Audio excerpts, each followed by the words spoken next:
Olá, Olá! bem-vindos ao nosso canal Sagrado das O Coisas. Sagrado das Coisas.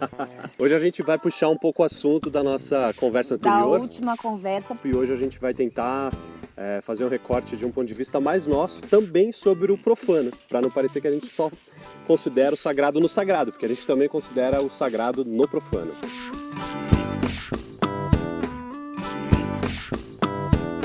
Para não ficar aqui fazendo uma palestra sobre esse autor que a Juliana citou, que é o Mircea Eliade, que a gente falou Que a na gente última falou no conversa, último vídeo. a gente vai fazer uma leitura nossa sobre as questões, né, vamos chamar de profano e de sagrado, porque a gente ainda não tem outras palavras, mas a gente não enxerga essa chave tanto numa oposição como o Mircea Eliade coloca, como o sagrado versus o profano. Eu queria comentar sobre uma coisa que eu acho que é importante. Porque no último vídeo a gente falou sobre esse lugar nesse lugar sagrado, né, que o homem religioso vai lá e ele determina um lugar. O lugar você está falando do espaço, né? O espaço como um espaço sagrado para ele, né? Então pode ser, por exemplo, um templo ou a própria casa dele, onde ele vai pegar e vai falar, não, aqui tem que ser a casa e ela vai ser erigida sobre tais e tais pontos, os pontos cardeais vão estar assim, e aí ele vai determinar aquilo e vai fazer ritos e cultos que vão trazer esses aspectos atemporais para aquele lugar, e aquele lugar vai ser sagrado. O que eu entendo, e a gente conversa muito sobre isso, é que a gente tem esse lugar de determinação. A gente, o ser humano, né? O ser humano. Determina o que vai ser sagrado, onde e em que tempo se dará essa experiência do sagrado, né? Que aí corresponde ao que o Mircea Eliade fala. Então a nossa casa, mesmo que ela não tenha sido fundada em cima de uma pedra rosa, em cima de uma cabeça de serpente, que ele tem vários relatos assim, essa casa, ela vai ser um lugar sagrado, né? A nossa casa é um lugar sagrado, é onde a gente se acolhe, é onde a gente dorme todos os dias, né? Onde a gente tem os nossos pequenos rituais cotidianos, né? Que eu acho que daí entra no que a gente estava conversando, né, Ju? Que a gente observa a força que existe nessa atitude mesmo, da gente sacralizar as nossas experiências cotidianas. E que aí entra essa questão, que a gente não enxerga tanto a oposição entre sagrado e profano. Então por isso que eu escolhi vir com essa camisa do Corinthians, porque somos corintianos. E aqui nessa camisa do Corinthians, que é um ambiente de jogo de futebol, né, uma torcida e tal, mas que também tem essa simbologia daqui de São Jorge, né, que é um dos patronos aí do Corinthians. Então aqui só como uma brincadeira, eu acho que faz um pouco a alusão sobre o que a gente também anda conversando. Que, por exemplo, o carnaval. Carnaval, né, assim, no senso comum, é um ambiente completamente profano, né? Certo. A gente vai pular carnaval, e aí é um momento que, né, é um momento sagrado do profano.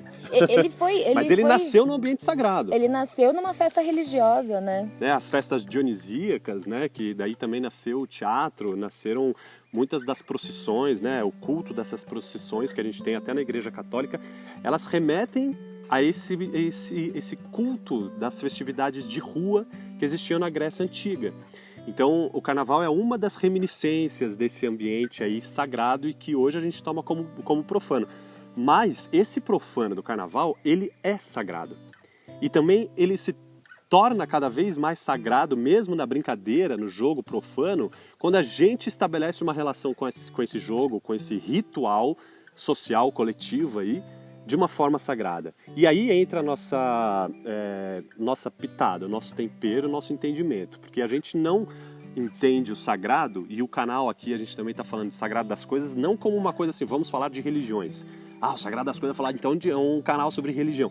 Não, a gente tem tido essa curiosidade e a gente vem pesquisando há alguns anos e essa vontade de compartilhar um pouco como é que é esse exercício da gente conseguir atribuir as experiências cotidianas que porventura podem ser profanas, né, aos olhos do senso comum, né, ou nessa chave dessa oposição entre sagrado e profano, a gente encontrar nessas atitudes aí como esse momento de, né, pra gente isso aqui é sagrado, né, ou o carnaval.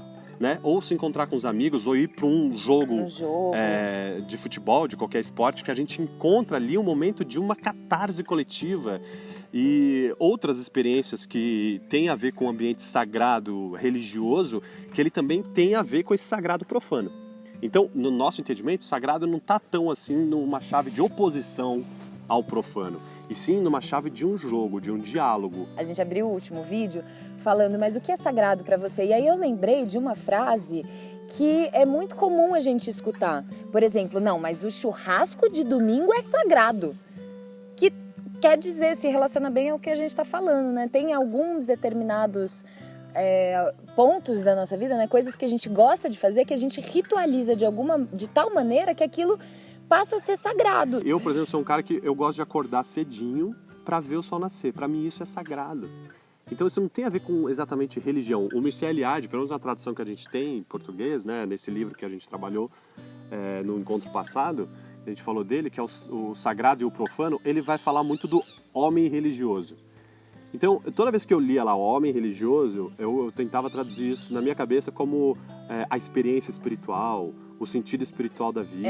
Porque né? é distinto. Eu acho que tem isso, né? assim, porque quando a gente também se relaciona com o mundo como tudo sendo sagrado, aí a gente entra num outro registro. Porque tudo isso aqui é sagrado, isso aqui, ó, essa criatura, né, que vem aqui, a gente vai começar a gravar um vídeo, vai conversar com uma galera, vem essa criaturinha aqui e deita no colo, né? Eu acho que o que pelo menos pra gente faz sentido, uma certa distinção, né, de comportamento mesmo, de relação com a vida, no sentido que a modernidade trouxe de novo, né, que é essa coisa que foi se apartando da ritualística da vida. Tudo ficou materializado. Os aspectos metafísicos foram sendo deixados de lado e a coisa da materialidade foi tomando uma proporção que acabou excluindo esse lugar mais subjetivo. Então eu acho que aí é que existe uma tentativa de a gente ir recuperando a relação mais subjetiva com essa metafísica, que não tem necessariamente a ver com religião. E que com a modernidade, né, com as cidades, o ambiente urbano, a gente foi ficando mais afastado mesmo. Mais né? cético. Mais né, cético, materialista. muito materialista, muito sem essa dimensão do sutil. Você não quer chamar de sagrado? Vamos pensar no simbólico. O que tem de simbologia por trás das coisas? A gente não ficar nessa coisa desse misticismo estereotipado, ou mesmo nessa coisa das crendices, né? Que não sei o quê. Eu acho que existe aí uma necessidade de superar esse lugar. A simbologia, ela está presente em tudo. As flores, o sagrado das flores, que elas têm todo um formato ali de nascimento de uma mandala, daquela quantidade de pétalas que você vai ver uma espécie. As espécies das flores, assim, elas têm uma correspondência muito maravilhosa. É lindo. Sabe? Então, tudo aí tem a simbologia por trás disso, que é né? Pureza, leveza, o movimento das pétalas, de simplicidade, crescimento. delicadeza. Né, o que significa as flores? Elas trazem esse ambiente, né? Um ambiente agradável, perfumado, elas estimulam outras percepções do corpo. E também a gente lembrar que ao longo desse processo moderno de ser, a gente também foi eliminando essa presença dos ciclos da vida, né? Porque o que são as 4 estações do ano? A primavera, né, onde as flores desabrocham, o verão, onde está, né, tudo exuberante, quente, né, todo mundo muito feliz, o carnaval e tudo mais, né, inclusive no verão. Depois o outono, onde as folhas caem, tem um processo de ir se deteriorando, né, de ir minguando, de ir trazendo o recolhimento, e o inverno, onde é o puro recolhimento, né, que está mais frio, onde a gente quer mais a casa, onde a gente acende a lareira, né, onde a gente gosta mais do aconchego. Então, esses ciclos, eles são cotidianos também, e eles trazem justamente esse lugar de tem horas que tem momentos que são momentos onde o sagrado vai ser a confraternização e momentos onde o sagrado vai ser o recolhimento, né? As culturas não modernas, elas ainda, muitas delas, né, algumas delas, elas mantêm uma relação mais íntima com esses ciclos. E é desse lugar que a gente está falando, da relação com a natureza, de observar esse lugar aí, dessa intimidade com a natureza, aí mora um lugar sagrado. É. Então, se a gente, né, pudesse falar assim, a gente está falando do que do sagrado? A gente está falando dessa relação mais íntima com o movimento, a dança cósmica da natureza. Né? Então, é pré-religião, é pré-dogmas. A gente não está falando disso, a gente nem pretende falar muito disso. A gente pretende, né, compartilhar um pouco das nossas experiências, de como a gente percebe o brilho, o encanto dessa relação, né, que a gente pode estabelecer com a natureza, não nessa chave cultura versus natureza, onde o ser humano precisa dominar a natureza. Então, por exemplo, o lugar da arte, né, no nosso entendimento, é um lugar privilegiado dessa relação de aproximação entre o que hoje a gente chama de sagrado e profano. Né? O teatro não existe se esses dois ambientes, essas duas esferas, essas duas dimensões da vida não coexistirem, o sagrado e o profano. O teatro e todas as artes, né? Isso. A gente pode fazer um vídeo especial sobre isso. Faremos. Muito obrigado. Se curtiu a conversa, se inscreve no canal, aperte o sininho.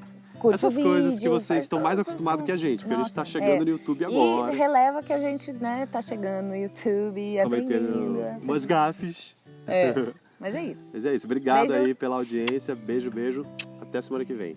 Olha a Bel aí falando. Gente, hoje a gente tem a participação maravilhosa da Isabel Shaw. Como câmera woman. Tem uma série que eu assisto, que é How I Met Your Mother, que tem um episódio que um dos personagens, ele quer, por algum motivo, que todos os dias, todas as noites, sejam noites épicas. Sejam épicos. E daí tem uma lição muito legal que um outro personagem fala, cara, não é da hora todas as noites serem épicas, porque senão todas as noites vão ser comuns. Perde o épico da história, sabe? Então, aí ele fala, tipo, cara, é bom a gente ter umas noites comuns, umas noites ruins, para as noites épicas realmente valerem a pena. Entender o que é regular, o que tá ali no dia a dia, o que é normal e o que realmente tem uma simbologia por trás, sabe? Sobre como que se dá esse olhar que qualquer pessoa pode ter. O cachorro acabou de beber água dela. O caju bebeu aí. Só isso. Desculpa, amor.